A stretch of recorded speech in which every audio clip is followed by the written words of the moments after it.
Good morning students, I hope you all are. इस video में मैं आपके लिए लेकर आई हूँ cash flow from operating activities का। स्टूडेंट्स, मैंने अपनी पिछली वीडियो में आपको सब क्लियर कर दिया था कि भी cash flow from operating activities क्या होता है।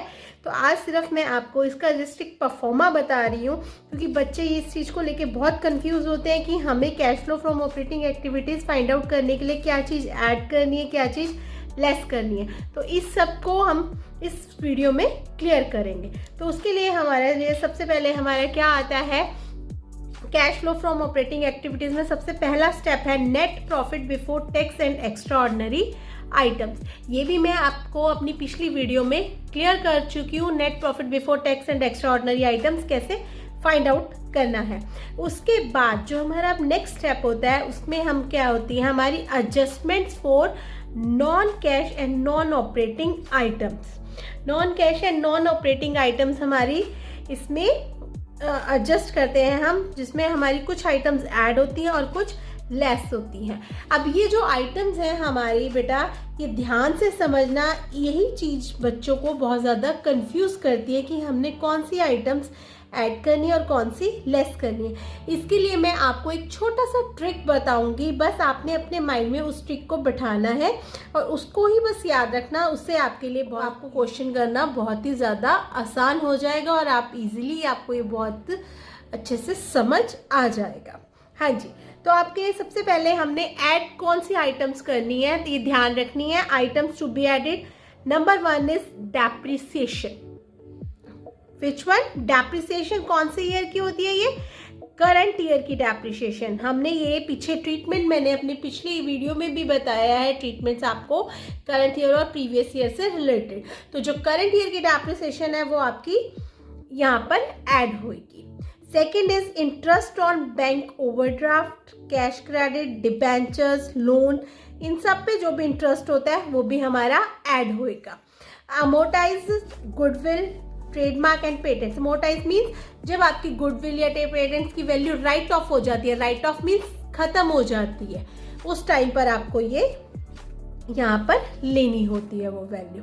And last is loss on sale of fixed asset. अगर आप कोई भी एसेट सेल कर रहे हो, उससे आपको लॉस हुआ है, तो वो आपका लॉस भी यहाँ पर ऐड होएगा। तो हमारी गिनचुनी 4 आइटम्स है बेटा जी, जो हमने याद करनी है। डेप्रिसिएशन, इंटरेस्ट ऑन बैंक कोडी, cash credit, amortise goodwill, trademark, patents and loss on sale of fixed asset. लेकिन इन आइटम्स में भी बच्चे कंफ्यूज हो जाते हैं, कई बार भूल जाते हैं कि भी हमने क्या चीज़ ऐड करनी है क्या नहीं। तो इसके लिए मैं आपको एक छोटी सी ट्रिक बता रही हूँ, बहुत ही ध्यान से समझना।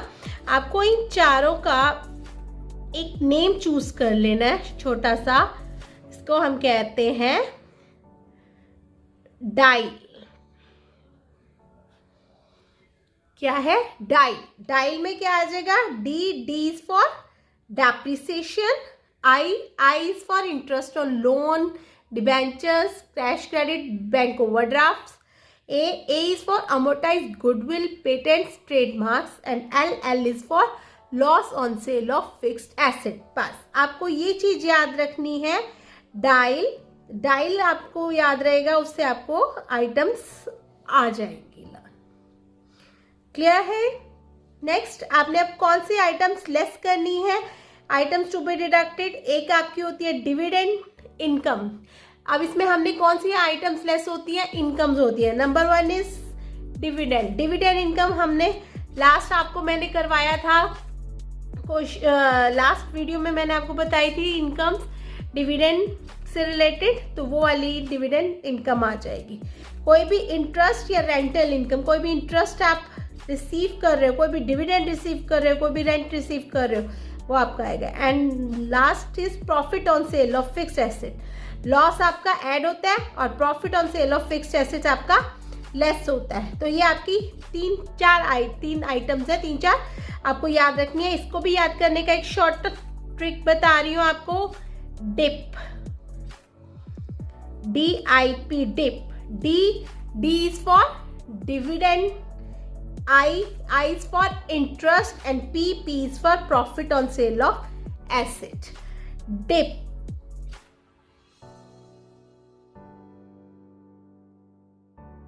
लर्न करना कि आपको कौन सी आइटम्स यहाँ लेनी है, कौन सी नहीं। आपको सिर्फ एक चीज याद रखनी है, हमने net profit before tax and extraordinary items में ऐड और लेस जो करनी है, नॉन कैश आइटम्स ऐड करनी है डायल।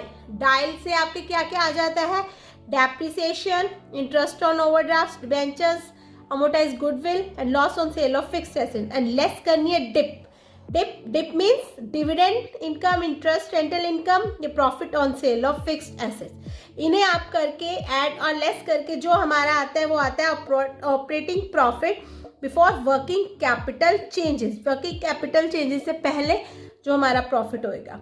फिर उसके बाद नेक्स्ट स्टेप हमारा होता है वर्किंग कैपिटल। क्या होता है वर्किंग कैपिटल का मीन्स होता है current assets minus current liabilities. तो इसमें अब आपने ऐड करना है decrease in current assets and increase in current liabilities. Vice versa less होएगा increase in current asset and decrease in current liabilities. इसमें क्या होता है बेटा, आपको बैलेंस शीट में फॉर एग्जांपल लेकर आपको बता रही हूँ। आपको बैलेंस शीट में करंट लायबिलिटीज और करंट एसेट्स गिवन होते हैं। आपको प्रीवियस ईयर दिया होता है, आपको करंट ईयर दिया होता है। तो आपको प्रीवियस ईयर और करंट ईयर दोनों दिए होते हैं।